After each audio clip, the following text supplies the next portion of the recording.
അങ്ങനെ ഇത്രയും കാലം എന്റെ ഇവളുടെ അധ്വാനത്തിൽ കഴിഞ്ഞ വീടാണ്. ഇപ്പൊ എന്നെ ഇവളെ ആവശ്യമില്ലാതെ ചവിട്ടി പുറത്താക്കി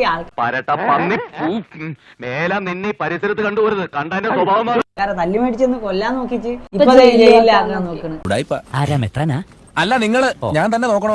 ഞങ്ങളെ ഇപ്പൊ പ്രൊട്ടക്ട് ചെയ്യുന്നത് എന്റെ വീട്ടുകാരാണല്ലോ. അപ്പൊ അവരെയും കൂടെ ബുദ്ധിമുട്ടിക്കാനായിട്ടാണ് വീട്ടില് പോലീസുകാര് വന്ന് സെർച്ച് ചെയ്തത്. വിത്തൗട്ട് സെർച്ച് വാറന്റ് ഇല്ലാണ്ട്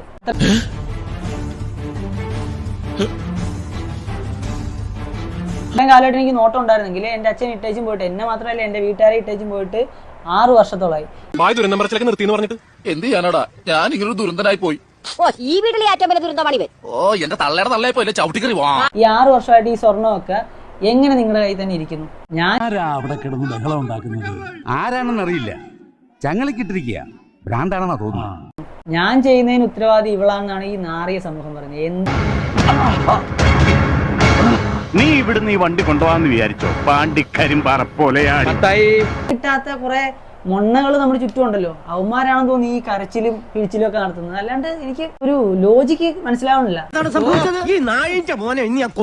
പഞ്ചാബ് പോലീസ് സ്റ്റേഷനിൽ SI ആണെന്നാണ് പറഞ്ഞത്. പ്രിൻസിപ്പൽ SIയുടെ മുമ്പിൽ ഒരു നോട്ടീസ് ഒപ്പിടണം, കേസ് ആയതിന്റെ പേരിൽ നോട്ടീസ് ഒപ്പിടണം. എനിക്ക് മനസ്സിലായില്ലത്.